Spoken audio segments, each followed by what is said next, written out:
예, 안녕하십니까. 저는 좋은 세상 연구소가 주최한 시국대담의 사회를 맡게 된 좋은 세상 연구소 대표 김동춘입니다.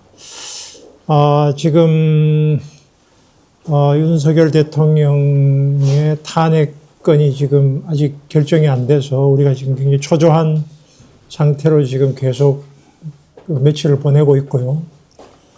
지난 12월 3일부터 온 국민이 사실은 이 내란 사태에 여러 가지 형태로 지금 우울증이나 혹은 불면, 정신적인 스트레스 이런 걸 겪고 있고, 국가적으로도 정말 이런 일이 지금 3개월 가까이 지금 3개월 이상 지속되면서 굉장히 힘든 상태에 있습니다. 그래서 여러 지금 단체에서도 지금 이런 오늘의 이 상황에 대한 진단과 또 앞으로 한국 사회가 나아가야 될 것에 그런 길에 대해서 토론이 진행 중입니다만, 저희 좋은 세상 연구소도 이런 상황 속에서 뭔가 우리 회원들 혹은 또 일반 시민 대상으로 현재 상황에 대한 약간의 정리와 앞으로 우리 사회가 나아가야 될 방향에 대해서 좀 대담 토론을 할 기회를 마련했습니다. 그래서 오늘은 그 첫 번째의 대담 토론회가 될 텐데요. 오늘 두 분의 이 교수님을 모시고 지금까지 진행된 상황에 대한 정리와 앞으로 지금 어떻게 한국 사회가 나아가야 될 것인가에 대한 조금 원론적인 이야기를 조금 더 진행을 할 예정입니다. 그래서 우선 오늘 발표를 하시게 될 두 분을 소개해 드리겠습니다. 먼저 제 왼쪽에 영산대학교 철학하시는 장은주 교수님 나오셨습니다. 예, 고맙습니다. 네, 그리고 숙명여대에서 법학을 가르치는 홍성수 교수님 나오셨습니다. 맞습니다. 두 분에 대해서는 다들 잘 아시리라고 생각합니다만, 그동안 12월 3일 이후에 여러 매체를 통해서 이미 글도 많이 발표하셨고, 특히 홍성수 교수님은 법 전공이기 때문에 여러 가지 법적인 쟁점에 대해서도 아주 자세한 그런 여러 가지 글들을 올리셨습니다. 그렇지만 오늘은 좀 전반적인 상황에 대한 조금 우리의 말하자면 상황을 이해할 수 있는 그런 가닥을 잡는 그런 발표가 될 것 같습니다. 먼저 그러면 장은주 교수님 발표를 듣도록 하겠습니다. 약 한 30분 정도씩 두 분 발표를 듣고 또 유튜브나 플로어에서 올라오는 질문들에 대해서 답변을 하고 이런 방식으로 2시간 동안 진행할 예정입니다. 장은주 교수님 발표를 듣도록 하겠습니다.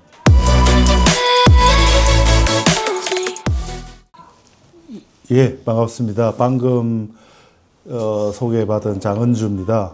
저는 이제 학문적으로는 이렇게 철학자, 정치 철학자고, 사실은 우리 철학에서는 이렇게 미네르바의 부엉이는 황혼역에야 날기 시작한다. 그러니까 지혜의 여신 이라고 하는 것은 사태가 다 끝나고 나서 뒤늦게 그걸 되돌아보면서 저 사태의 본질이 뭔가 이런 것을 이렇게 통찰할 수 있다. 이런 이제 이 격언을 갖다가 신조처럼 이렇게 받아들이고 있는 그런 학문을 하는 이제 사람인데, 뜻하지 않게 지금 한참 진행 중인 그런 이제 사태에 대해서 몇 마디 발언을 하게 되었는데, 저는 이번 사태가 일어나서 여기까지 진행되어 오는 걸 보면서 이거는 그냥 단순히 이례적으로 일어났던 그런 어떤 사건이 아니라 우리 한국의 민주주의 자체가 아주 심각한 위기에 봉착해 있는 그런 부분들을 이렇게 상징한다, 그걸 드러내고 있다, 이렇게 이제 생각하고 그 점에 맞추어서 몇 말씀을 우선 이렇게 이제 드려보려고 합니다. 다들 아시는 것처럼 어떻게 보면 12.3 12.3 내란 사태 그 자체는 이 단시간에 우리 윤석열이 2시간짜리 계엄이 어딨냐, 이렇게 항변을 이렇게 했을 정도로 아주 짧게 끝났고, 그건 어떻게 보면 여러 가지 이유로 다들 아시겠지만, 그러니까 준비의 부족이라든지 뭐 이런 것들도 있었겠지만 무엇보다도 우리 시민들이 국회 앞에 가서 계엄군과 맞서 싸우고 계엄군을 막고 우리 국회 민주당을 중심으로 한 그 국회의원들이 아주 발빠르게 계엄령에 대처를 해서 아주 빠르게 이제 대통령의 친위 쿠데타를 이렇게 종식을 시킬 수 있었다. 우리 이건 이제 다 알고 있는 건데 제가 생각할 때 이제 중요한 것은 말하자면 그 후폭풍인 거죠. 이 사실은 그 계엄 직후만 하더라도 우리가 여론조사를 했을 때 거의 80% 이상의 국민들이 계엄이 잘못되었고 윤석열 탄핵해야 되고 등등 그런 여론을 보여줬는데 그러니까 윤석열이 관저에서 농성을 시작하고 그러면서 어떻게 보면 상당히 놀라운 일이 벌어졌다. 이렇게 이야기를 할 수가 있습니다. 우리 다들 아시다시피 윤석열은 이게 이제 일종의 검난, 일종의 사법 쿠데타. 저 멀리 저기 브라질의 보우소나루 같은 사람이 모우루라는 판사의 도움을 받아가지고 이렇게 이제 사실 일종의 사법 쿠데타를 통해서 집권한 그런 것과 유사하게 저는 이제 검찰 쿠데타를 통해 가지고 집권을 한 그런 인물이고 그거 제대로 정치 민주주의 이런 걸 잘 할 수가 없어서 우리 다들 아시다시피 이렇게 계엄 전까지만 해도 윤석열 지지율은 20%대를 벗어나지 못했던 아주 낮은 그런 어떤 대중적인 지지를 이렇게 보여주고 있었는데 오히려 이렇게 놀랍게도 불법적인 친위 쿠데타로 탄핵을 당하고 처벌받을 구속되고 뭐 이런 위기에 몰리니까 오히려 지지율이 올라가는 우리 그때 뭐 보수 과표집의 영향이다 그렇게 이야기를 하곤 했습니다만 이렇게 이제 그런 모습들을 보여줬는데 그건 이제 제가 볼 때는 이렇게 이 부정선거 의혹 뭐 이런 거 확산하고 중국이 한국을 하려고 한다 이런 음모론 이런 것들을 펼치면서 지지자들을 선동한 어떤 거구 포퓰리스트의 면모 이런 것들을 보이고 또 여당인 국힘당이 그걸 지지하고 이렇게 하다 보니까 지금은 거의 뭐 40%에 가까운 여론이 탄핵에 반대하고 국힘 지지율 오히려 더 올라가는 이런 이상한 일들이 일어나고 있다라는 것이죠. 그리고 우리가 지난 이제 119 폭동 서부지법을 난입했던 그 119 폭동을 보면서 이렇게 이제 확인을 했지만 이렇게 그냥 어처구니 없는 정치적인 일탈 우리가 뇌란이라고 어느 선생님께서 표현을 하셨는데 알코올 중독자 또 유튜브 중독자 거구 유튜브 중독자가 일으킨 그런 일시적인 그런 어떤 이제 해프닝 이런 정도로 치부할 수도 있는 그런 그 배후에는 언제든지 폭력적인 파시즘을 실천하고 지지할 수 있는 거대한 거구 세력이 그 배후에 깔려 있다. 이런 걸 우리가 이제 확인을 하게 되었다라고 생각을 합니다. 그러니까 거구 세력이라고 하는 게 단지 태극기 부대 노인들만이 아니라 청년 세대를 포함해서 우리 사회에 광범위하게 뿌리를 내리고 있다라고 하는 거 이런 걸 우리가 이제 확인한 게 아닌가 이런 생각이 들고요. 근데 그 이야기는 무슨 이야기냐면 이렇게 지금 계속 이제 윤석열이 석방되는 바람에 어처구니 없는 방식으로 석방되는 바람에 다들 불안해 하는데 그럼에도 불구하고 저는 이제 탄핵은 분명히 될 것이다라고 이제 일단 믿고 있는데 어쨌든 탄핵이 인용이 되고 민주당 후보가 다음 대선에서 이제 대통령이 된다라고 해서 이 내란 사태가 완전히 끝난 게 아닐 수도 있다. 이걸 의미하는 거 아닌가 이런 게 생각이 듭니다. 저는 이제 특히 미국을 보면서 그런 생각을 하는데 16 의사당 난입 폭동 사건이었죠. 트럼프가 선동을 해가지고 미국의 의사당을 갖다 그렇게 폭력적으로 침탈하고 거기서는 막 사람이 죽고 총까지 쏘고 이런 일들 그러니까 이제 미국판 내란이었는데 그럼에도 불구하고 이렇게 이제 이 트럼프가 이번에 다시 대통령으로 복귀했다. 근데 이번에 복귀했을 때는 사실은 과거보다 2016년보다 훨씬 더 강한 지지비관, 인적 자원 이런 것들을 가지고서 집권을 해서 사실은 이제 미국 민주주의 자체를 그것도 상당히 우리가 분석을 해봐야 되는 문제이긴 하지만 그러니까 지금 위기에 빠뜨리고 있는 그런 상황인데 설사 우리는 제도적으로 윤석열 자신이 대통령으로 복귀하는 일 이런 것은 불가능하겠지만 더 황당한 극우 이념으로 무장한 극우 세력이 또 집권을 해서 우리 민주주의를 이렇게 무너뜨릴 수 있다라고 하는 이런 어떤 이제 걱정이 들고 그렇기 때문에 지금 우리는 이번 사태를 보면서 단순히 이제 윤석열 처벌하고 감옥에 보내고 지금 그것도 지금 상당히 힘들어 이제 석방이 돼서 어떻게 될지 모르겠습니다만 하여튼 이런 이제 거기에 일단 초점을 둬야 되지만 그것을 넘어서서 이런 극우 파시스트 세력들의 이렇게 준동, 발흥, 뭐라고 표현을 하든지 간에, 이런 것들을 보면서 이들로부터 어떻게 우리 민주주의 자체를 지켜낼 것인가라고 하는, 이 문제를 심각하게 고민을 해야 된다라고 생각을 합니다. 그런 면에서 우리 당장은 이제 뭐 대선 이런데, 이렇게 초점을 둘 수밖에 없긴 하겠지만 특히 민주당 중심으로 우리가 이게 차기 대선에서 어떻게 이길 것인가 이런 데만 초점을 두는 방식의 접근 이런 접근은 상당히 그러니까 이제 안일하다 이런 생각이 들고 좀 더 근본적인 그런 어떤 관점 하에서 이 민주주의 위기를 제대로 이해하고 그에 필요한 어떤 이제 대응을 해 나갈 수 있어야 된다 이렇게 이제 생각을 합니다. 우리가 돌이켜 보면은 우리 특히 한국의 보수 정당은 우리 이제 군부 독재의 뿌리를 두고 있었잖아요. 그런 의미에서 보면 극우 파시스트 세력은 늘 주류였다 이렇게 이제 이야기를 할 수가 있는데. 이렇게 이제, 어쨌든 민주화 이후에는 어떤 그런 파시즘적인 본성이라고 할까, 이런 것을 그대로 노골적으로 드러낼 수 없었기 때문에 어떻게 보면 보수라는 탈을 쓰고 민주적인 헌정 질서라고 하는 틀 안에 머물러 있었는데 어떤 이유 때문이든지 지금은 이제 어떤 그거를 이렇게 이제 벗어 던지고 어떤 이제 파시즘적인 본성 이런 것들을 드러내려고 하는 거 아닌가 이런 생각까지 할 수가 있을 것 같아요.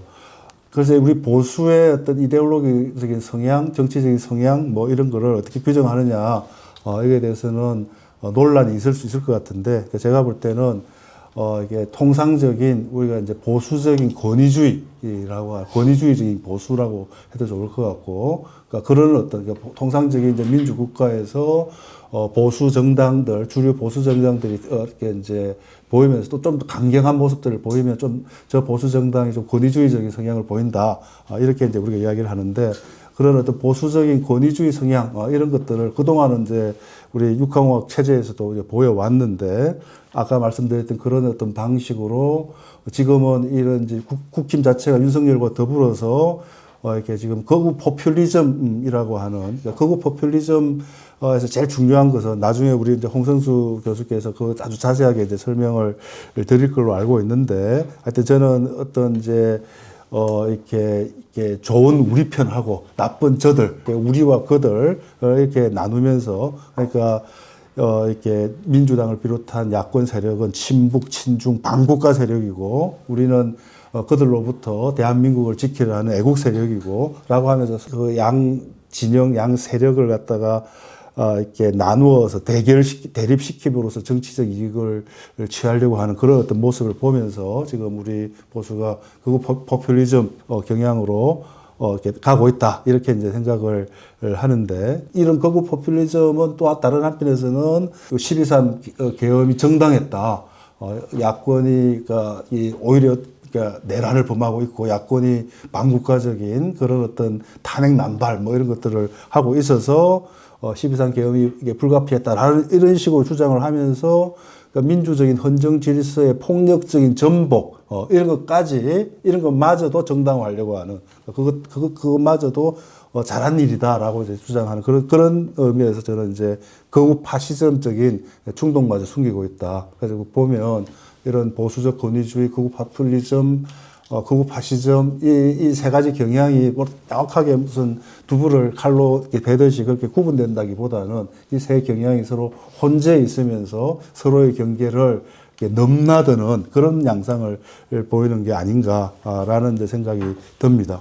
근데 이거는 이게 보면 우리나라만의 일이 아니고 그러니까 세계적인 이제 현상하고도 연결된다라고 이제 생각이 드는데요. 어쨌든 간에 우리는 이 세계적으로도 그렇지만 이 보수 기득권 세력들이 전반적으로 어떤 이제 민주주의라고 하는 것을 이제 몸에 맞지 않은 옷처럼 그렇게 느끼면서 과거보다 훨씬 더 강한 그런 어떤 이제 이익 방어 압력이랄까 이런 것들에 노출된 탓으로 그런 것 아닌가. 그러니까 지금 이 기득권 세력에서는 이거는 이제 더 넓게 보면 우리 사회과학자들이 더 잘 분석하겠지만 이 신자유주의적인 경쟁 체제라 그럴까 이게 이제 지금 한계에 부딪혔잖아요. 한계에 부딪히면서 더 이상 또 이제 신자유주의 세계와 이 방식으로는 이 자본주의 체제가 지탱되지 못하고 있으니까 그 상황에서 경쟁 체제가 격화되면서 생긴 그런 압력일 거다 이렇게 이제 짐작이 되는데 예를 들어서 이런 상황에서는 그 노조가 막 이렇게 막 저기 파업하고 제품배 요구 막 세게 하고 기후 위기 이게 온다 그래서 각종 이제 자본의 활동 이런 게 대해서 규제를 하고 이런 거 자체를 수용하기가 힘든 그런 어떤 이제 상황에서 어떻게 좀 이게 너무 이거 민주주의 이거 너무 우리한테 손해 아니야? 이 민주주의라고 하는 거 이거 수용했다가는 너무 이렇게 지금 죽도 밥도 안 되는 거 아니냐? 뭐 이런 방식의 어떤 이제 이렇게 인식을 하고 있는 것 아닌가 이런 생각이 들고요. 그런 의미에서 저는 이렇게 이제 이거를 학자들에 따라서 여러 가지로 표현을 하고 있습니다만 이렇게 영어로 하자면 일리버럴 디모크라시 또는 이제 레비츠키라는 이제 우리나라에도 번역되어 소개되어 있는 이런 사람은 이렇게 경쟁적 권위주의 (competitive democracy)라고 표현을 하던데요. 그러니까 이런 체제, 그러니까 러시아나 헝가리나 저기 터키나 뭐 이런 데서 이제 볼 수 있는 그런 모습인데.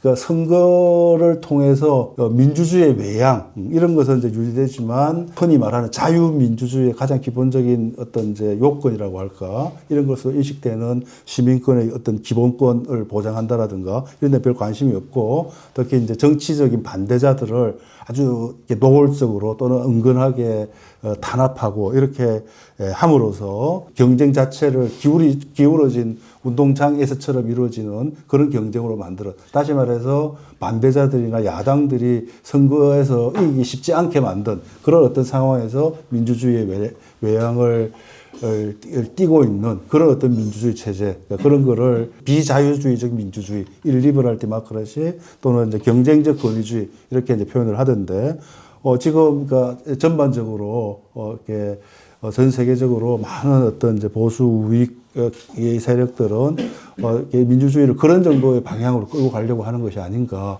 심지어는 그러니까 세계 최초의 민주공화국이라고 할 수 있는 그 미국에서조차도 지금 나타나고 있는 양상이 그런 방향으로 가고 있는 것 아닌가. 이런 어떤 이제 걱정을 하게 되는 것이죠. 근데 우리나라에 와서 이렇게 돌아보면 결국 이제 윤석열이 계엄령을 통해서 이루려고 했던 그런 어떤 체제가 어떤 체제인지 명확하지는 않으나 보면 하여튼 집권 이후에 쭉 해왔던 그런 어떤 양상들을 보면 바로 이런 의미의 그러니까 비자유민주주의 이런 체제를 수립하려고 했고 그게 정상적인 방법으로 안 되니까 계엄령까지 동원하려고 하지 않았나 이렇게 이제 생각이 드는 거죠. 비록 이 시도는 이게 실패했지만 만약에 다시 한번 아주 빠른 시일 안에 우리 보수 진영에서 집권을 하게 된다면 그죠?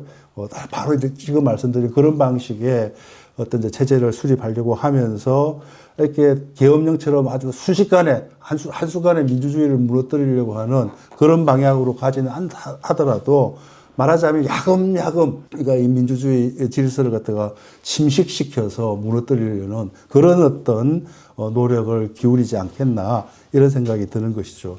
그래서 저는 아까 잠시 말씀을 드렸습니다만 이번 내란 사태를 통해서 우리가 인식해야 되는 것은 한국의 민주주의가 아주 근본적인 심각한 생존 위기 앞에 놓여 있다라고 하는 것이죠. 그리고 이게 여기서 우리는 단순히 이제 정권 교체 이렇게 함으로써 내란이 완전히 진압된다 이렇게 만족하지 말고 민주적인 헌정 질서를 파괴하려는 이런 이제 극우 세력에 맞서서 우리가 어떻게 이 민주적인 헌정 질서를 그러니까 이제 지켜내고 성숙시킬 수 있을 것인가 이런 거에 대한 근본적인 인식과 어떤 대응 이런 것들이 필요하다 이런 생각이 듭니다. 그러니까 그런 의미에서 보면 사실은 지금 필요한 것은 어떤 모종의 어떤 정치적 대전환이다 이렇게 이야기를 할 수가 있을 것 같거든요.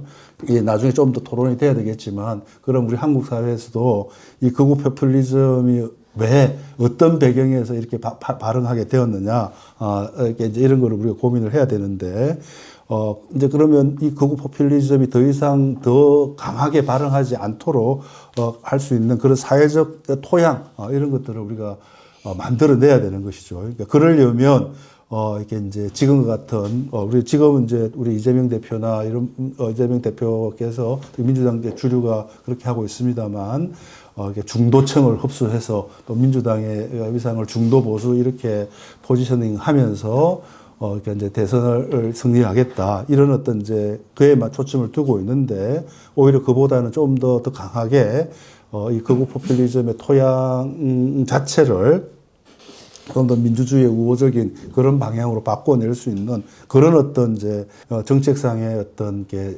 대전환 이런 것들이 필요할 뿐만이 아니라 다른 한편으로는 이게 지금 우리 민주주의 체제 자체 이 자체를 갖다가 근본적으로 손을 좀 보아야 된다. 이거는 물론 이제 나중에 개헌 논의 이런 걸로 연결되겠습니다만 저는 어떤 이제 개헌 논의 자체에 대해서 지금 당장에 무슨 뭐 개헌을 하자 이런 입장은 절대로 아니고 지금 뭐 제가 생각해도 지금 당장에서는 이렇게 이제 개헌 논의 자체가 이렇게 여러 가지 전선을 희미하게 만들고 우리의 초점을 흩뜨릴 우려가 있기 때문에 그런 어떤 이제 개헌 자체를 지금 당장 해야 된다라고 생각하지는 않지만 제가 방금 말씀드렸던 그런 어떤 맥락에서 우리 민주적인 헌정 질서 자체를 제대로 지켜낸다라고 하는 그런 어떤 관점에서 이렇게 이제 새로 그 문제를 접근을 해야 될 것이다. 이런 생각을 합니다. 우선 이 지금 강조하고 싶은 것은 아까도 잠시 이야기를 했고 또 나중에도 또 이야기가 되겠습니다만 지금 나타나고 있는 극우 포퓰리즘이라고 하는 것이 아주 우발적으로 그냥 어떤 특정한 어떤 우연적인 순간에 이렇게 나타나는 그런 어떤 모습이 아니다. 어떤 세계사적인 맥락이랄까 세계적인 그런 어떤 이제 맥락에서 이런 극우 포퓰리즘의 준동을 이해를 해야 된다. 이 점을 분명히 해야 될 것 같은데, 이건 이제, 뭐, 이 워낙 포퓰리즘 자체에 대한 정의에서부터 그것을 바라보는 다양한 논의들이 있고, 저는 사실은 그 부분들을 다 이렇게, 제가 다 정리해서 이해하고 있다라고 이렇게 생각하지는 않습니다만, 이거는 어쨌든 금융 자본주의가 발달하고 신자유주의적 세계가 아까도 말씀드린 것처럼 부정적인 이제 결과를 낳으면서 지금 어떤 한계에 봉착한 이런 상황에서 우리나라뿐만이 아니라 이런 뭐 서구 선진국들에서도 이런 극우 포퓰리즘이 이렇게 등장하고 있잖아요, 그죠? 그러니까 이거는 기본적으로 소수의 엘리트가 경제적이고 정치적인 권력을 이렇게 독점하는 저는 이걸 이제 능력주의적인 과도정 체제다 그렇게 이제 이해를 하는데 이런 과정에서 배제된 가난과 경제적인 불안정성 그리고 그와 덧붙여서 이렇게 이제 사회적인 무시라고 단순히 그냥 경제적으로 힘들다 이런 것뿐만이 아니라 어떤 이제 저학력이고 저소득이다라고 하는 그런 상황에 대한 어떤 사회적인 무시 이런 것들이 광범위하게 확산되고 그런 것들 때문에 고통을 받는 기층 민중들이 이렇게 이제 극우 포퓰리즘에 경도된다라고 하는 이거는 뭐 미국이나 다른 유럽이나 이런 데서 공통적으로 나타나고 있는 그런 어떤 현상인 것 같아요. 21세기 자본을 썼던 토마 피케티 같은 이런 사람들은 그 영국이나 프랑스나 미국이나 서로 다른 정치적인 배경, 역사 뭐 이런 것들을 가지고 있고 조건들이 다 다른데도 불구하고 중도 좌파 정당들이 모두 이렇게 이제 고소득, 고학력 중산층의 위에만 반응을 하면서 전통적으로 이 중도좌파 정당들의 지지 기반이었던 저학력 육체 노동자 계층 이런 사람들을 이렇게 버리고 브라만화된다 이렇게 이제 이야기를 했죠. 그러니까 고소득, 고학력 중산층만 대변하는 그런 모습을 보인다 이렇게 이야기를 하면서 이게 이제 이런 현상과 연결해서 서구 선진국들에서의 이렇게 극우 포퓰리즘의 준동 이런 것들을 이렇게 연결시켰는데 우리라고 다르냐? 이런 질문을 던졌을 때 저는 크게 많이 다르지 않은 모습들을 보였다. 특히 이제 물론 이제 양상들은 다르죠. 우리는 이제 코로나 시기 거치면서 이렇게 부동산이 엄청나게 불안정해지고 또 자영업자들이 엄청나게 이제 고통 속에 있었지만 이 민주당 정부 방치해 버렸거든요. 그런 배경 위에서 그러니까 이제 윤석열을 이렇게 불러 드린 것이다. 이렇게 이야기를 할 수가 있는데, 그래서 이 극우 세력들을 단순히 정광훈 등에 의해 포섭된 그런 노인 세대의 문제, 이런 걸로만 보면 안 되는 것 아니냐. 뿐만이 아니라 많은 자영업자들이라든지 청년이라든지 좀 이렇게 좀 시니컬하게 말하자면 우리 한국의 민주당이 벌인 그런 어떤 이제 그런 많은 사람들이 우리 한국 거구의 정치적인 기반이 되고 있는 것 아닌가, 이런 어떤 이제 생각이 들어요. 그리고 이제 지금 이 글로벌 경쟁 이런 것들이 격화가 되면서 특히 중국이 엄청나게 부상하고 있잖아요. 그죠? 중국이 부상하면서 지금 뭐 포항제철 같은 경우에는 철강 가격이 중국이 경쟁에 참여를 하면서 철강 가격이 너무 떨어져 가지고 이 철강 산업 유지가 제대로 안 된대요. 그래서 제일 공장 몇십 년 동안 이렇게 이 포항을 살리고 우리 한국 경제 중추가 되었던 그 공장을 지금 문을 닫았다. 그리고 저기 인천에 가면 남동공단에 제대로 돌아가는 우리 한국 제조업의 중심지라 그러는데 제대로 돌아가는 공장이 별로 없다. 특히 그 배경에는 중국과의 경쟁이 격혀 있거든요. 그러니까 아주 뜬금없이 정광훈이나 윤석열이나 이런 사람들이 중국 업무론 이런 것들을 들고 나오는 것 같지만 사실은 우리 사회의 저변에 중국과의 관계 속에서 위협을 느끼는 그런 어떤 많은 사람들이 있는 것 같아요. 이제 이런 것들, 이런 배경을 놓고 그래서 이제 서구와 좀 다른 방식이지만 우리나라 외부로부터 침입해가지고 우리 번영을 방해하는 그런 외부의 적이 있다, 중국이다라고 하는 이런 식의, 물론 이제 이 극우 포퓰리즘이 악용하는 그런 어떤 이제 이런 방식이지만 그런 배경 위에서 이제 지금 혐중 사상 이런 것들을 기치로 내걸고, 그러니까 이거를 그러니까 이제 새로운 종류의 지금 우리 한국의 극우 포퓰리즘과 연결되어 있는 어떤 모종의 민족주의 이런 걸로 볼 수 있을지 없을지는 저도 좀 봐야 될 것 같습니다. 틀림없이 그런 경향이 있다라고 생각을 하는데, 어쨌든 이렇게 대한민국을 침략하려는 중국의 음모에서 이게 이제 부정선거로 연결되었고 또 그에 결탁한 좌파 세력이 있으니까 얘들을 몰아내고 우리 대한민국을 지키자라고 하는 식의 극우 포퓰리즘 담론들이 확산이 되고 있는데, 어쨌든 이런 부분들을 우리가 제대로 인식을 하면서 앞으로 이제 대응을 해야 될 거다라고 생각을 하고요. 그 다음에 이제 아까 제가 개헌 이야기를 잠시 했습니다만, 지금 현재 윤석열의 내란 사태, 이런 것들의 배경에는 우리 한국의 이른바 87년 체제의 민주주의가 안고 있는 이 민주주의가 기본으로 삼고 있는 아주 극단적으로 양극화된 한국 정치 체제, 이 배경이 분명히 있다라고 하는 거 우리가 놓치면 안 될 것 같아요. 그리고 그 중에 제일 중요한 거는 제왕적 대통령제, 그리고 이제 5분의 4 이상을 우리 단선 다수결 원칙에 따라서 국회를 뽑아가지고 국회를 구성하잖아요. 이 지금 우리 87년 체제의 민주주의 체제 자체가 내란을 불러왔다. 이렇게 이제 생각을 합니다. 이게 이제 좀 더 아주 깊이 있게 이렇게 논의가 돼야 되겠습니다만, 많은 분들은 뭐 우리 한국의 대통령이 진짜 제왕적이냐? 뭐 이런 식의 이제 문제를 제기를 하고, 이게 사실 제왕적 대통령이라고 하는 게 닉슨을 두고 미국에서 나왔던 그런 어떤 개념인데 우리가 이제 이렇게 가져다 쓰는 건데, 저는 이렇게 단도직입적으로 이야기를 하자면 대통령제 자체가 저는 어떤 이제 선출된 군주를 뽑는 제도가 그러니까 이제 대통령제다, 이런 어떤 이제 생각을 가지고 있습니다.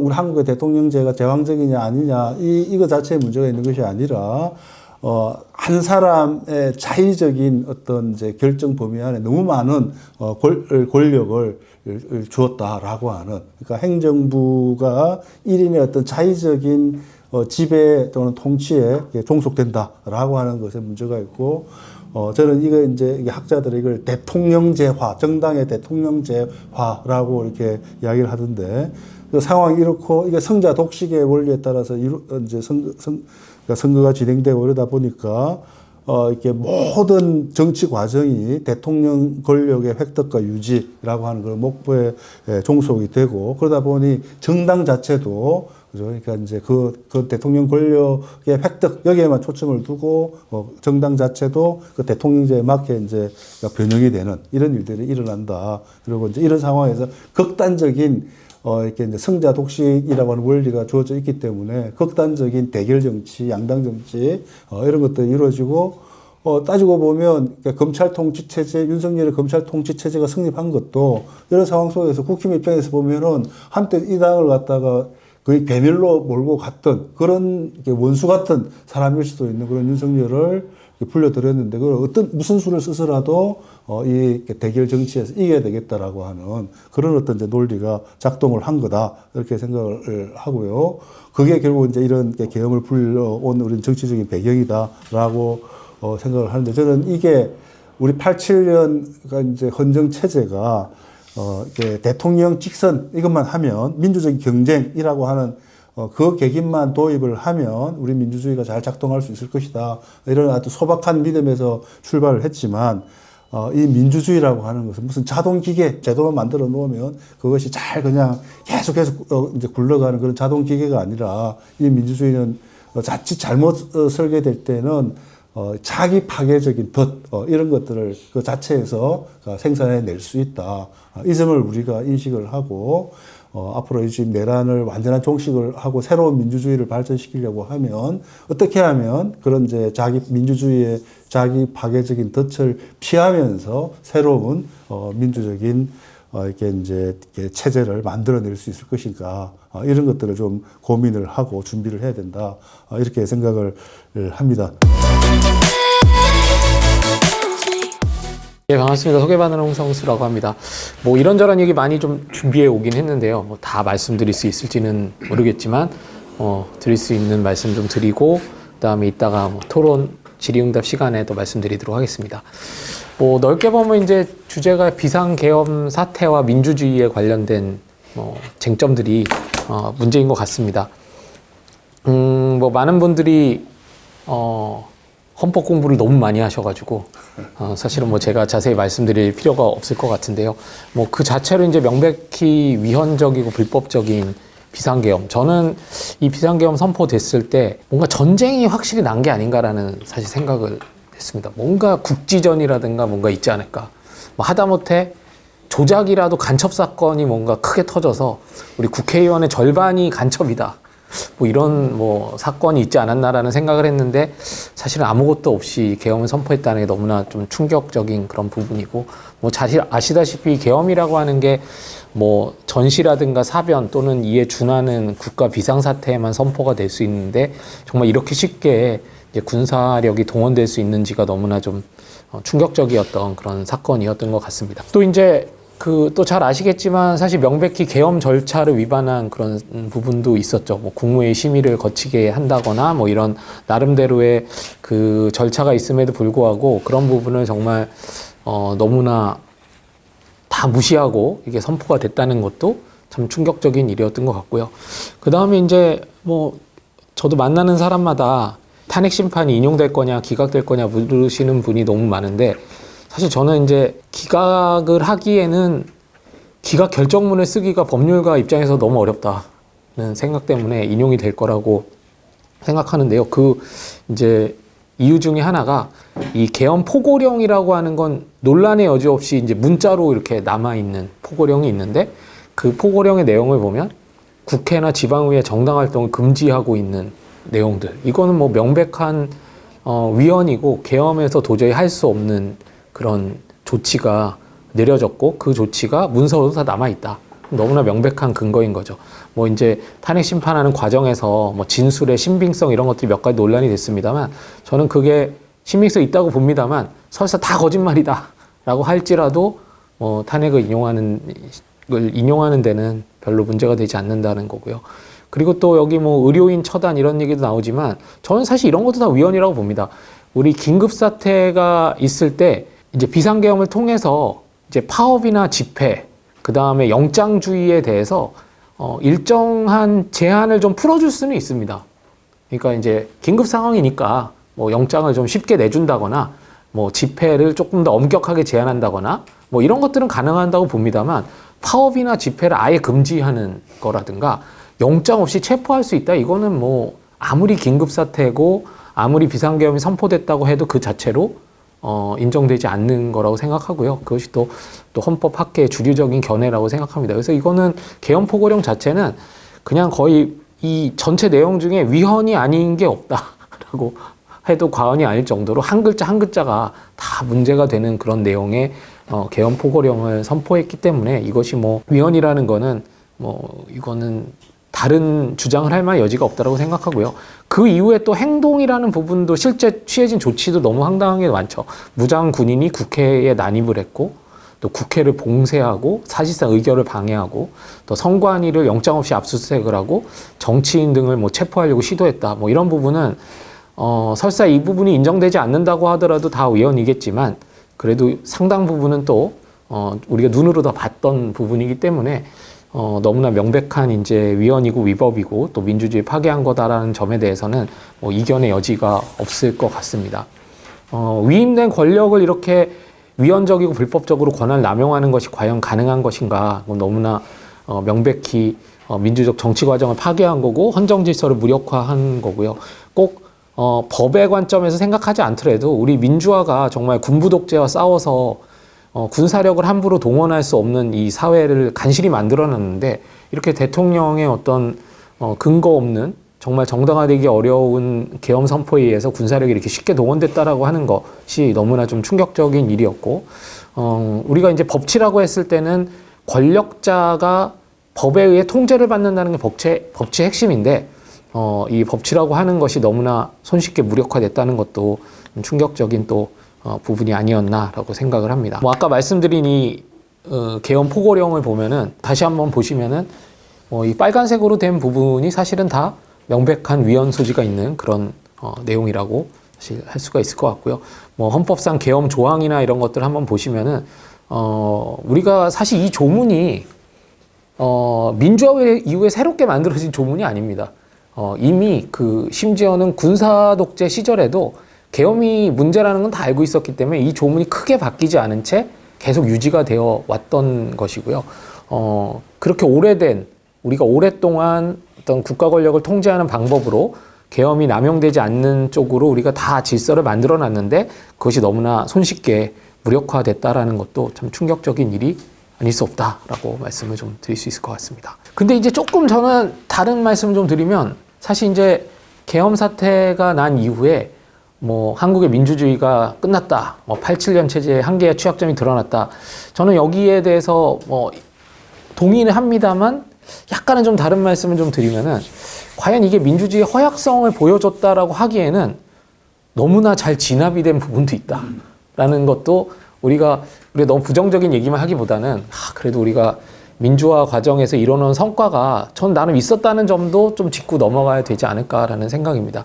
일단 군인들 보면요, 여러분 707 부대 유튜브 검색해 보시면 막 맨몸으로 막 유리창 뚫고 들어가서 테러범 진압하고 이런 부대거든요. 근데 그 부대가 사실상 상관의 명령을 거부까지는 아니지만 정말 대충 우리 보좌관들의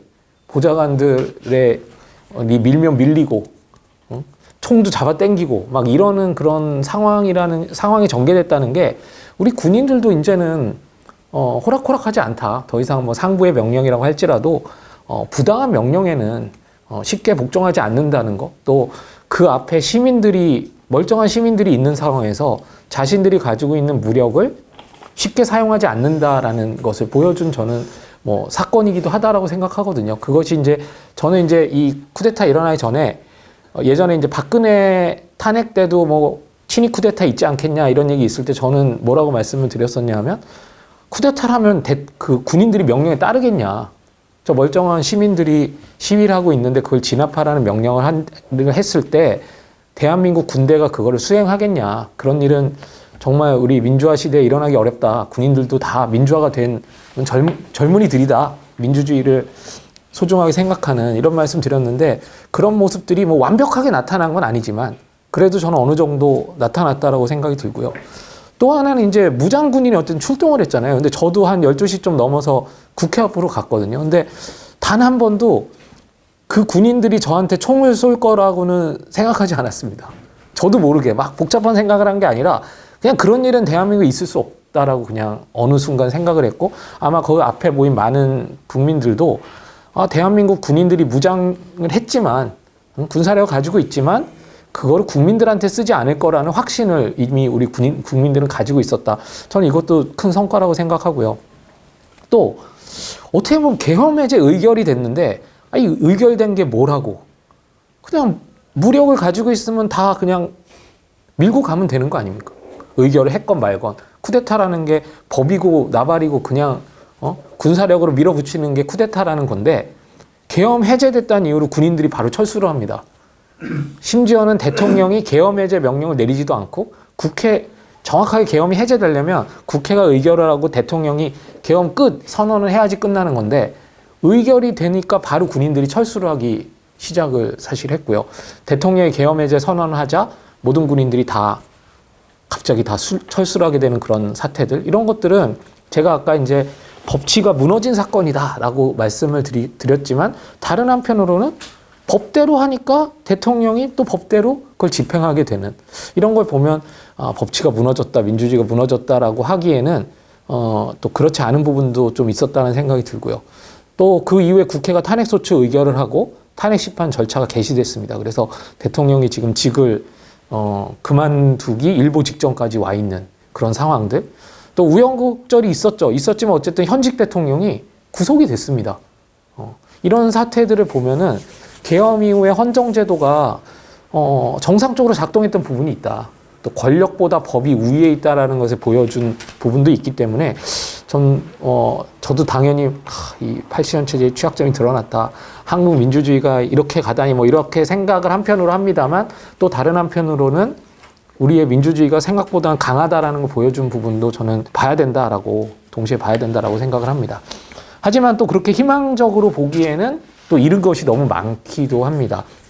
저는 우리가 소중하게 생각해왔던, 어떻게 보면 그냥 민주화 과정에서 쟁취해낸 언어들이죠. 그런 것들을 너무 많이 뺏겼다라는 생각이 듭니다. 첫 번째는 이 저항권이라는 건 원래 정말 그 박정희, 전두환 이런 어떤 독재자들이 법을 가지고 또 권력을 가지고 무력을 가지고 우리의 기본권을 침해했을 때 최후의 수단으로, 거기에 저항하는 수단으로 얘기됐던 게 사실 저항권이라는 말이었거든요.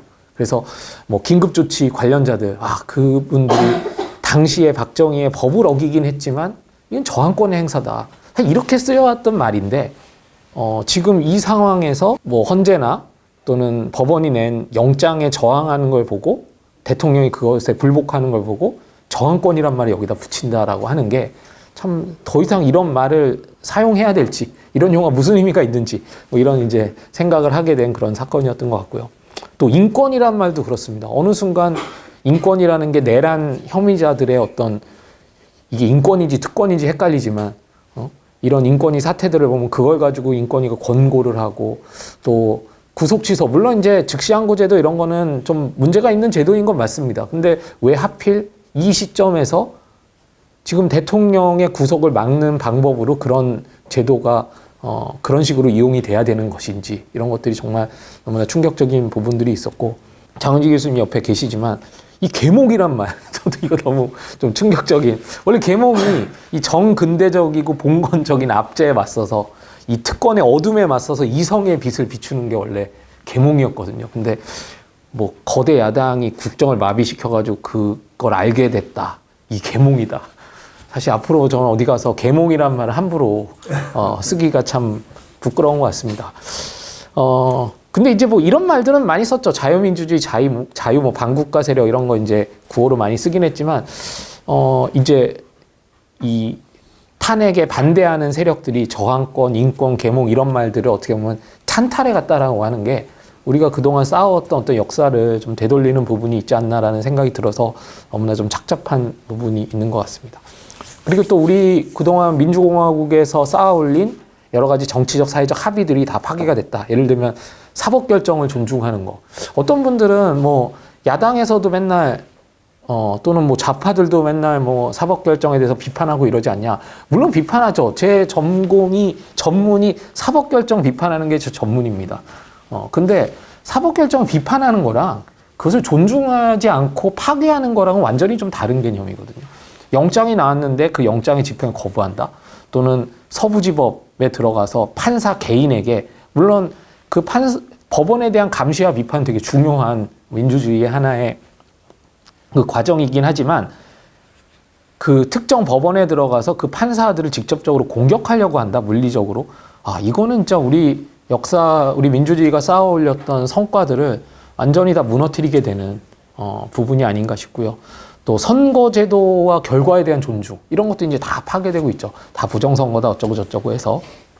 그리고 뭐 사법결정 존중하고도 관련이 있는 건데, 폭력의 사용을 너무나 쉽게 정당화하는, 물론 저는 폭력 개념을 너무 넓게 써가지고 그 어떠한 저항도 막는 이런 행태에 대해서는 나름 비판적인 생각을 가지고 있습니다만, 지금은 또 폭력이 너무 쉽게 사용되고 조금만 불만이면 폭력의 사용이 정당화되는 것처럼 이야기하는 풍토가 만연해졌다는 것도 우리 사회가 정말 위험한 상태에 놓이게 된 게 아닌가라는 그런 생각입니다.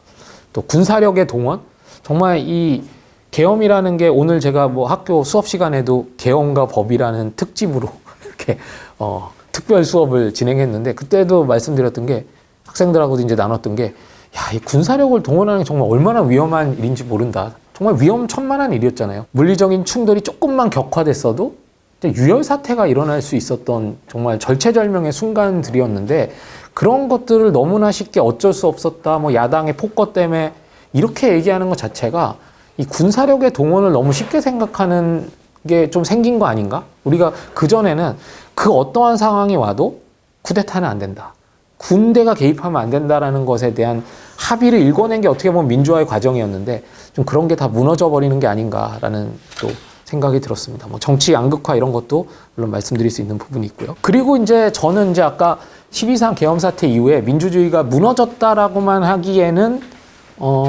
긍정적인 부분도 있었다라고 말씀을 드렸지만, 사실 진짜 큰 문제가 된 것은 사실은 이 극우의 준동입니다. 이 극우의 준동은 사실 타이밍으로 보면요, 윤석열 대통령이 계엄을 선포하고 한 10일 정도까지는 사실은 극우의 준동이라고 할 만한 요소들은 별로 없었습니다. 우리 기억하실지 모르겠지만 12.3 긴급 대국민 특별 담화에 보면요, 중국인 혐오도 없고요, 부정선거에 대한 것도 언급되어 있지 않습니다. 그럼 뭐만 언급되어 있냐면, 민주당이 입법 독재를 하고 있다, 뭐 종북 반국가 세력을 척결해야 된다, 이런 얘기만 있지, 지금 우리가 이 탄핵 반대하시는 분들이 주로 내거는 구호들이 거의 등장하지 않습니다. 뭐 사법 질서에 대한 부정선거, 뭐 그다음에 뭐 중국인 혐오, 이런 거 아무것도 없습니다. 그러니까 계엄의 원래 동기에는 이 극우를 준동하기 위한 어떤 시나리오나 그런 요소들이 좀 별로 담겨 있지 않았다라고 생각이 드는데, 문제는 12.3 계엄이 한 10일, 2주 지나면서부터는 우리가 얘기한, 아까 이제 장은주 교수님도 말씀해 주셨지만, 전형적인 이 극우 포퓰리즘의 준동이라고 할 수 있는 부분들이 이제 그때서야 등장을 하기 시작합니다. 이건 뭐 우연적인 부분도 있고 또 필연적인 계기도 있었고, 그 전에 뭐 전사들도 좀 있었습니다. 그 부분은 좀 말씀드리면, 일단 이제 부정선거 논란, 이거 굉장히 큰 문제라고 생각합니다. 부정선거는 사실 선거제도 자체가 민주주의의 근간을 이루는 중요한 문제이기 때문에 이 부분에 대해서 인정하지 않는 풍토가 생겼다. 저는 앞으로도 선거 있을 때마다 이 이슈는 계속 등장할 거라고 봅니다. 아무리 얘기해줘도 선거에 대해서 우리가 승복하지 않는 분위기, 이건 앞으로 우리가 민주주의 국가를 운영해 나가는 과정에서 아마 큰 어려움으로 작용할 가능성이 너무 높다라는 말씀 하나 드릴 수 있을 것 같고, 두 번째는 이제 아까 말씀드렸던 것처럼 폭력의 사용을 너무나 쉽게 생각하게 되는, 너무 쉽게 폭력을 사용하게 되는 그런 풍토들. 서부지법 폭동만이 아니고요. 요즘 뭐 그 집회 현장 가보면 뭐 MBC다 이러면 거기 가서 막 진짜 폭력을 가하려고 합니다, 사람들이. 근데 뭐 항의할 수는 있죠. 근데 그 폭력의 사용이라는 게 너무 쉬워졌다라는 거, 이거는 우리 사회가 앞으로 이 불안한 상태에 빠지는데 굉장히 중요한 요소로 저는 작용할 거다라고 생각을 하고, 이것에 대한 책임은 저는 정치권이 굉장히 크다고 생각합니다. 왜냐하면 정치권이 폭력을 행사하라고 이야기한 적은 없지만, 법원 영장에 대해서 불복해라라든가 백골단을 부른다거나 뭐 폭동 사태에 대해서 일어나니까 거기다 옹호한다거나 사실 이런 어떤 정치적 분위기가 대중들에게 어떤 폭력의 사용을 손쉽게 하게 만드는 그런 계기로 작동하고 있다라는 생각입니다. 그 다음에 중국인 혐오 이것도 굉장히 좀 심각한 부분인데요. 사실 중국인 혐오 예전부터 있었습니다. 뭐 조선적 혐오, 중국동포 혐오 이렇게 겹쳐가지고 계속 이런 논의들은 있었습니다만 지금 이제 새롭게 좀 부과되는 부분은 부정선거의 배후에 있다. 또 입법부, 행정부, 사법부, 언론 이게 다 중국이 장악했다. 탄핵 집회를 주도하고 있다. 거기에다가 기존에 있었던 뭐 코로나19 중국 책임론, 중국인들이 한국에서 특혜를 받고 있다. 실업급여를 반복해서 받고 있다. 투표권을 가지고 있다. 뭐 공무원 중에 중국인이 많다. 이건 옛날부터 다 있었던 논의들인데 이걸 가지고 계속 이제 자극을 하면서 중국인 혐오라는 부분을 더 이제 강하게 이슈화 시키고 있는 것 같습니다. 이 중국 혐오는 이 서구의 극우 포퓰리즘의 전형적인 패턴하고 상당히 유사한 부분이 있고요. 아마 정치 무대에서 윤석열이 사라지더라도 멈추지 않을 가능성이 굉장히 높습니다. 아니면 이제 중국인 혐오는 멈추지만 다른 타겟을 삼아서 이런 이 논의들이 이런 어떤 그 선동들이 다시 등장할 가능성이 저는 굉장히 높다라고 생각합니다. 지금은 이제 중국인이 어떤 계기에 의해서 새로운 표적 집단이 됐지만 새로운 이제 표적 집단을 또 찾아가지고 이제 선동에 나설 가능성이 굉장히 높습니다. 이거는 이제 한국의 보수 정치의 상황을 보면 알 수 있는데요. 요즘 이제 여론조사 같은 거에 보면 더 이상 국민들이 보수가 경제 성장이나 안보에 유능하다라고 별로 생각하지 않습니다. 그리고 질서나 안정지향적이다 이런 긍정적인 이미지를 거의 상실한 상태입니다. 그럼 뭔가 이제 내세울 게 있어야 되는데 결국 부정선거론이나 중국 혐오나 이런 전형적인 포퓰리즘적 혐오 선동에 의존해서 정치를 할 가능성이 굉장히 높다. 이 양극화된 어떤 정치 상황에서 중도를 노리기보다는 이 집토끼를 지키는 쪽으로 이제 전략을 짤 가능성이 굉장히 높아졌고 대중들 역시 여기에 이제 반응할 가능성이 상당히 높고요. 결과적으로 지금은 이제 중국이 선택됐지만 앞으로는 뭐 이주자, 난민, 뭐 성소수자, 장애인, 여성 이런 데의 대상들에 대한 혐오로 진화해 나갈 가능성이 대단히 높아졌다라고 말씀드릴 수 있을 것 같습니다. 근데 이 문제는 이제 물론 한국만의 문제는 아닙니다. 전 세계가 사실은 이 극우 정치 세력이 이제 확산되고 있는 그런 상황이고요. 뭐 미국이나 영국이나 독일이나 프랑스나 뭐 예전에 우리 이제 사회과학 하는 사람들은 이제 외국 사례 인용하는 거 되게 좋아했잖아요. 뭐 정치는 뭐 이 나라만 흉내내면 된다. 복지는 스웨덴처럼 하면 된다. 뭐 이런 모델들이 어떻게 보면 저도 외국대로 하자 뭐 이런 게 좋은 거라고 생각 안 합니다만 좀 손쉽게 우리가 비전을 제시할 수 있는 방법이었는데 더 이상 그런 비전을 보여주고 있는 나라가 사실 없어졌다라고 할 정도로 지금 좀 심각한 상황이 전개되고 있는 것 같습니다. 이 세계 극우 정치 세력의 이념적 기반을 보면 뭐 우익 포퓰리즘, 민족주의, 반엘리트주의 뭐 이런 것들에 기반하고 있고 또 EU나 UN 등 세계 질서에 대해서 신뢰하지 않고 뭐 자유무역에 기반한 그런 세계화에도 동의하지 않고요.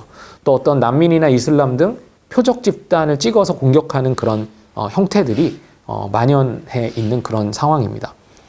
그럼 이제 극우 포퓰리즘의 특징은 대체적으로 뭐냐? 이거는 사실은 정리하기가 쉽지는 않습니다. 저도 이제 뭐 혐오 차별 이런 거를 주로 연구하다 보니까 이 극우 포퓰리즘에 대해서 오랫동안 이제 관찰해 왔는데 사실은 최근에는 상당히 다양한 방식으로 이 극우 포퓰리즘이 좀 진화하고 있는 상황이어서 이 특징을 일률적으로 얘기하는 게 쉬운 일은 아닙니다. 그럼에도 불구하고 한번 정리를 해보면 기본적으로 이제 민족주의적인 성향이 좀 강하고요. 그거는 이제 뭐 우리 민족을 지켜야 된다, 조국을 지켜야 된다. 그러면서 이제 타자라고 할 수 있는 세력들, 이민자나 난민이나 뭐 유대인이나 로마인이나 이런 사람들을 위협 세력으로 간주해서 우리 걸 지켜야 된다라고 하는 그런 이데올로기, 이게 이제 기본적인 특징을 가지고 있고, 이거는 우리 오랫동안 우리 배워왔던 교과서에도 있었던 한민족 이데올로기 이런 거랑 이제 연결될 가능성이 충분히 있죠. 우리는 단일민족 신화를 늘 가지고 왔기 때문에. 그 다음엔 또 하나 이제 반엘리트주의.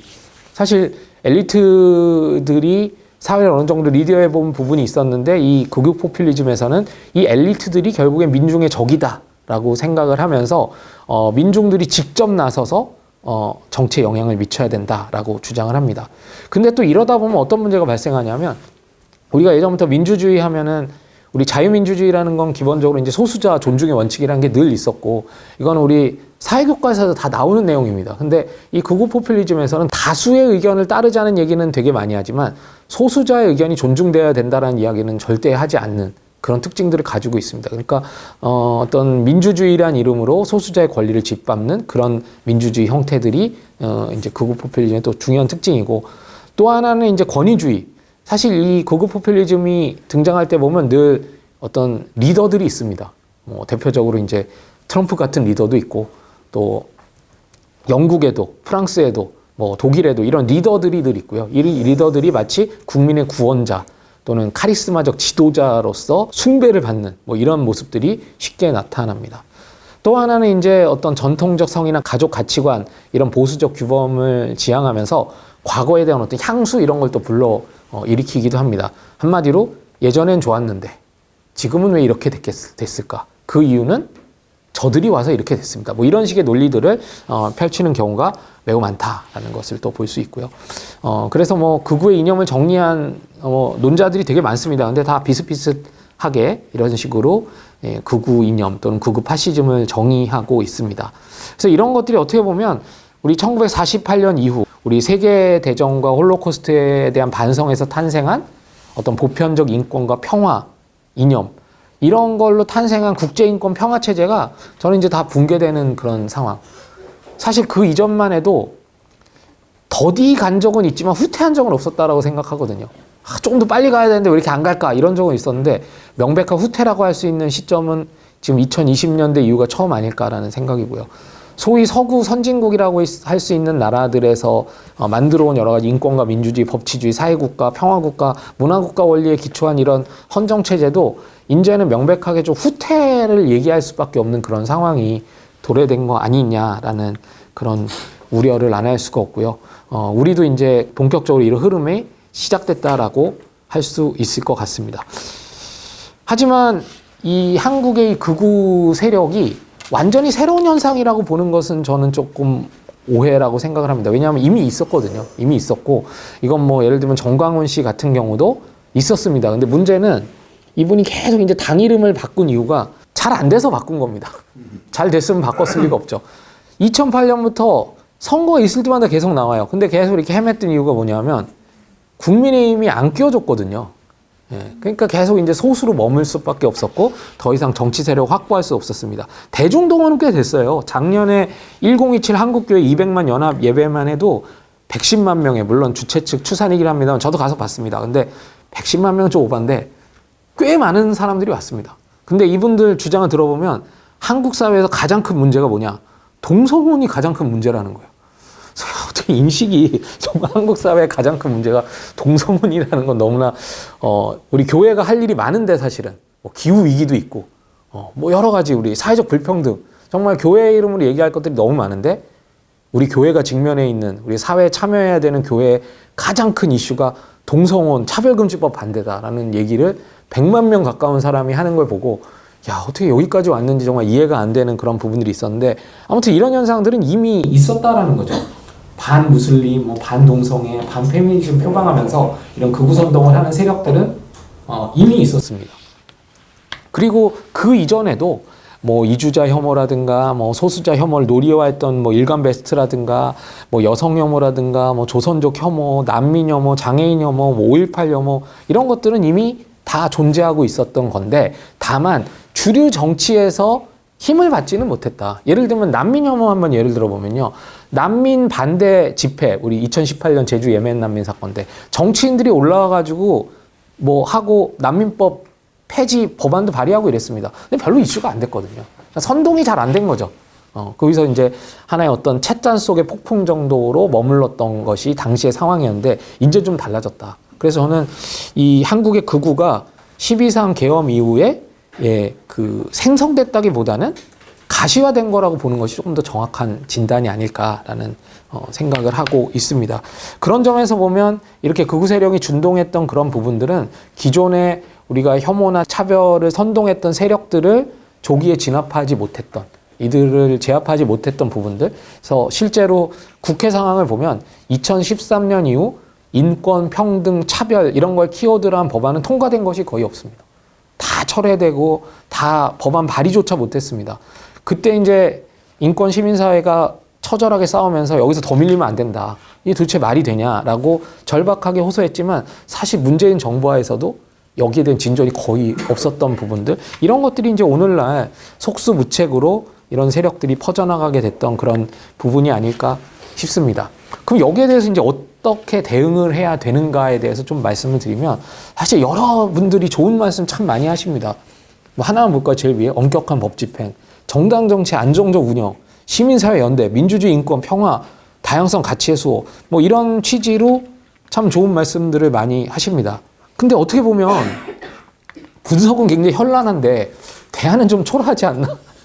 그냥 너무 뻔한 얘기들이잖아요. 근데 저는 이 뻔한 얘기들 속에서 또 답을 찾을 수밖에 없는 게 우리의 현실입니다. 뭐 저도 질문 많이 받거든요. 극우 포퓰리즘 어떻게 넘어서야 되냐? 뭐 서구에선 도대체 어떻게 했냐?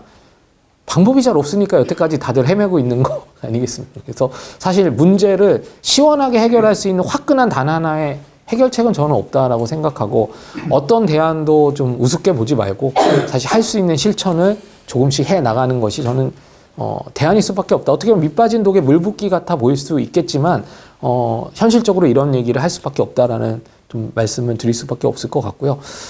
또 정치적으로 보면 이 합리적 보수가 제 갈 길을 찾는 게 어떻게 보면 되게 중요한 부분입니다. 독일 같은 경우도 그나마 지금 어떻게 보면 그 극우당이 20%를 득표했음에도 불구하고 그래도 독일에 희망이 있다라고 한다면 독일의 보수가 쟤네들하고는 연정 안 해. 버티고 좀 있다는 거. 그게 그나마 좀 희망이거든요. 근데 우리는 지금 전통적인 보수 정당이 사실상 극우와 손을 잡고 있다는 게 정말 어떻게 보면 한 번에 미국처럼 공화당이 한 번에 이제 다 넘어갔잖아요. 그렇게 우리는 한 번에 좀 넘어갈 수 있는 우리 연정 같은 게 우리는 없기 때문에 더 위험한 상황이 아닐까라는 생각입니다. 또 하나는 전통적인 진보 세력들이 비전이 없습니다. 합리적 보수가 정신 차릴 이유가 어떻게 보면 없는 게 진보가 또 어떤 건설적인 대안들을 제시하지 못하고 있다는 게 또 하나의 불안 요인이고, 거꾸로 얘기하면 이 사회 경제적 불안을 범진보 진영이 해결할 수 있다는 기대가 제공된다면 이 극우가 확산되는 것을 막을 수 있는 아주 중요한 또 계기가 될 거다. 근데 그런 비전을 제시하지 못하고 있는 게 어떻게 보면 이 극우 포퓰리즘이 계속 발효될 수밖에 없고 막기 힘든 그런 상황이 아닐까라는 것까지 말씀을 좀 드려보고요. 나머지 얘기는 우리 또 말씀 질의응답 시간에 말씀드리도록 하겠습니다. 제 말씀 여기서 정리하도록 하겠습니다. 감사합니다. 네, 고맙습니다.